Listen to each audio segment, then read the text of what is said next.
Hello mga idol, mayroon po tayong aayusin na amplifier. Sabi ng may-ari mga idol, wala daw sounds pero may power sa walang sounds. So ito yun mga idol, oh. Sakura EB735. Ayan, wala daw to audio. May power sa pero walang audio daw. Okay, try natin saksak mga idol.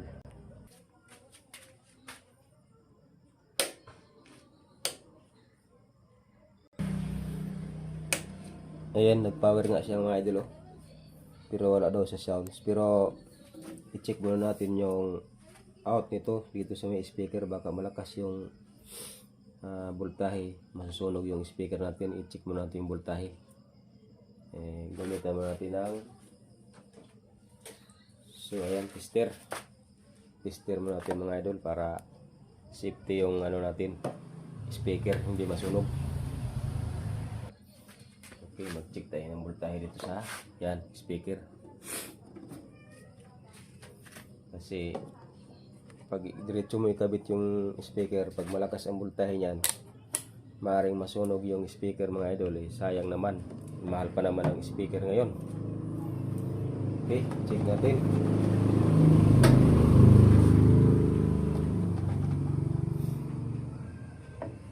Yan, ilagay natin yung natin, ang tester. So dito sa negative,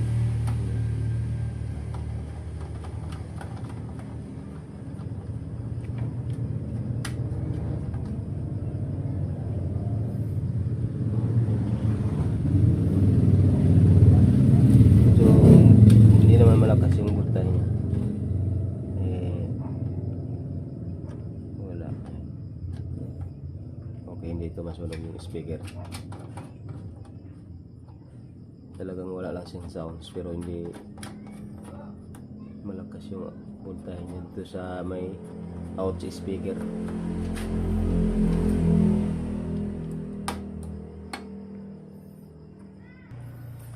Okay, alamin na natin kung bakit walang sounds. Tatanggalin na natin yung cover. Bubunutin mo natin yung nakasaksak para safety talaga. Yan. Okay. Para natin ito lang.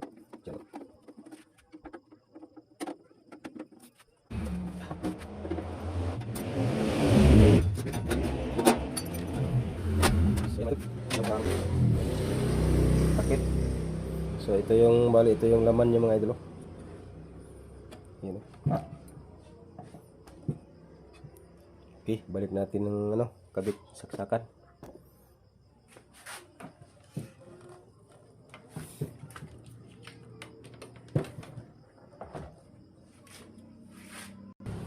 So ayan, dahil sinatanggal natin yung takip, ito na yung laman ng Sakura EB735.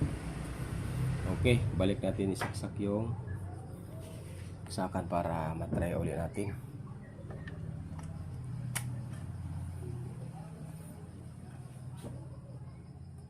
Okay, i-ano natin, power.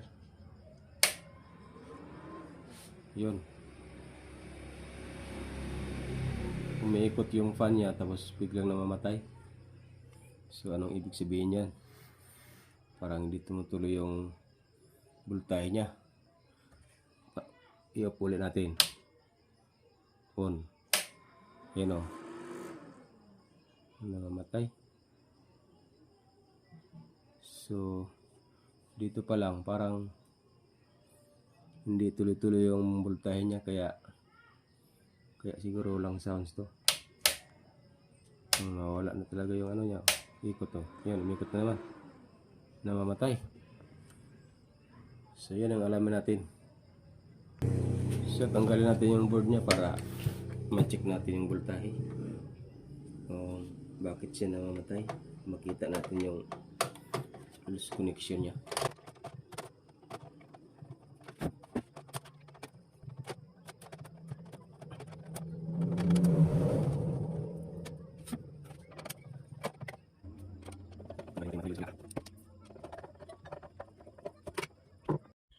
Okay mga idol, chinek ko yung mga transistor output. Yan, binalik ko na mga idol kasi okay naman, wala naman siyang sunog. So dito tayo nag-check mga idol sa ito, transistor na 5 watts 25 ohms. So ito yung i-check natin mga idol, baka may sunog ito kasi ito din yung nag-ano ng voltahe para humina yung voltahe papunta dito sa ano ng speaker. So okay, check natin. Tinanggal ko yung isang paa para ma-reading siya ng tester. So ito muna yung isa. Okay, good. Ito yung tester para makita nyo. Okay. Okay naman yung isa. Yung isa naman. Okay. Yung isa.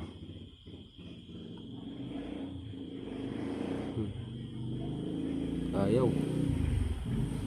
Hindi yung isa. Ayaw talaga oh. Sunog yung isa. Ito. Wala. So, meron na tayong nakitang isang sira. Kaya ayaw to tumunog. Yan, okay naman yung isa. Ito lang talaga yung isa ang ayaw. Sira talaga to isa. So nakita na natin yung sira. So ito. Sira. So tanggalin na natin to kasi sira. At mayroon naman tayong pampalit dito. So yun oh, marami tayong pampalit. Palitan natin ng bago. So ito 5 watts 25 ohms. Okay, palitan natin to. At i-try natin ngayon kung gagana na siya. Okay, tanggalin ko na ito isa.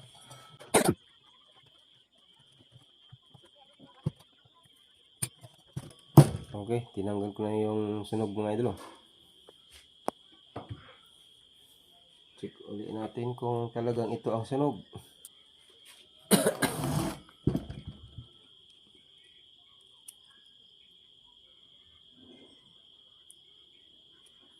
Ayaw talaga pumalo ng tester oh. Sunog. So meron na tayong nakuha isang sira. Ito yung bago nating ipapalit. Ayan, gumana siya oh.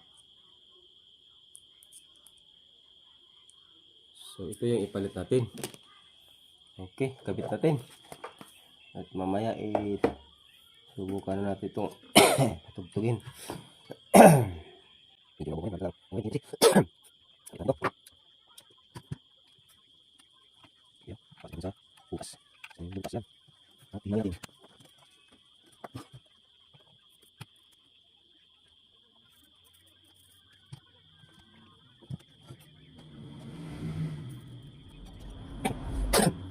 Siya, kita isa. Sinsog. Ayun, hindi natin bago.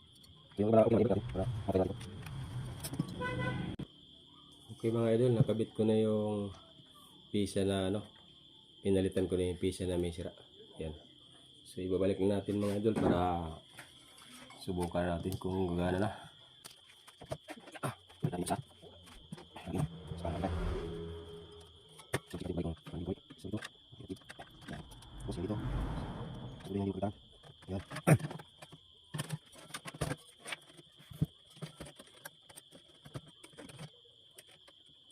So yun mga idol, matapos natin ikabit yung resistor na 5 watts 25 ohms. Itatry na natin mga idol.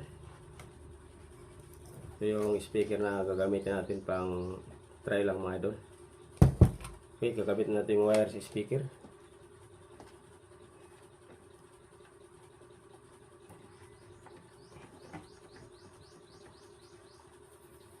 Okay, iyon na natin mga idol kung gagana na siya.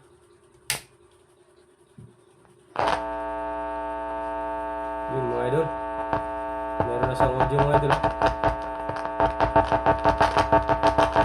Yung mga idol, try na natin batugbigin.